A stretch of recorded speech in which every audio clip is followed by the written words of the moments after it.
అందరికీ నమస్కారం. నా పేరు నాగలక్ష్మి.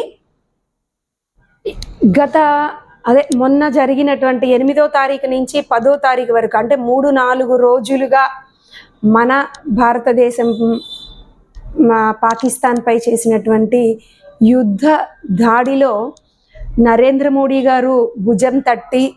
మన ఆర్మీ, నేవీ, ఫోర్స్ వీళ్ళందరినీ కూడా నీకెందుకు నేనున్నాను అనే భరోసాని కల్పించి వాళ్ళ చేత దమ్ముగా, ధైర్యంగా ఈ మన దేశాన్ని అంటే ఏంటి అని చూపించినటువంటి నరేంద్ర మోడీ గారికి ముందుగా ప్రత్యేక ధన్యవాదాలు తెలియజేస్తున్నాము. అలాగే మా దేశం పైకి వస్తే మీకు ఇలాంటి చర్యలు తప్పవు అని చూపించినటువంటి మన త్రిదుల దళాల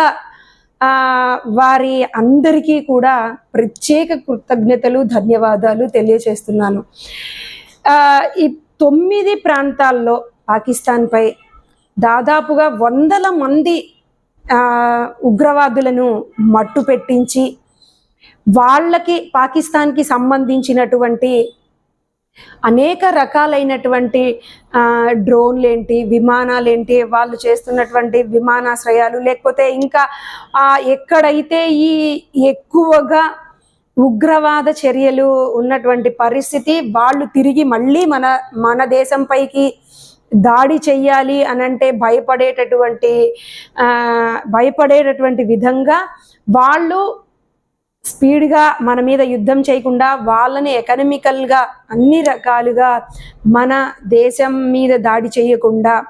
వాళ్ళకి ఒక భయాన్ని క్రియేట్ చేసి అన్ని రకాలుగా వాళ్ళని ఇబ్బంది అంటే మన భారతదేశం పైకి ఏమన్నా చెయ్యాలి రావాలి అని అంటే భయాన్ని ఏర్పాటు చేసినటువంటి మనమందరం సేఫ్గా, సెక్యూరిటీగా ఉండటానికి, హాయిగా గుండెల మీద చేసుకుని నిద్రపోవడానికి ఈరోజు మనం హాయిగా ఉన్నాము అని అంటే నరేంద్ర మోడీ గారు అధునాతనమైనటువంటి వాళ్ళకి కావలసినటువంటి పిరంగులు కావచ్చు, తుపాకీలు కావచ్చు, వ్యవస్థ అన్ని రకాలుగా అధునాతనంగా ఇచ్చినందుకు వాటిని సద్వినియోగం చేస్తూ మేము మేక్ ఇన్ ఇండియా అంటే ఇలా ఉంటుంది అని మన ఆర్మీ, నేవీ, ఎయిర్ ఫోర్స్ ఇంకా వాళ్ళకి డైరెక్ట్గా, ఇండైరెక్ట్గా సపోర్ట్ చేసి అన్ని రకాలుగా ఈరోజు మనం ఈ రకంగా ఉన్నందుకు ప్రతి ఒక్కరికి కూడా ధన్యవాదాలు తెలియజేస్తూ సెలవు తీసుకుంటున్నాను.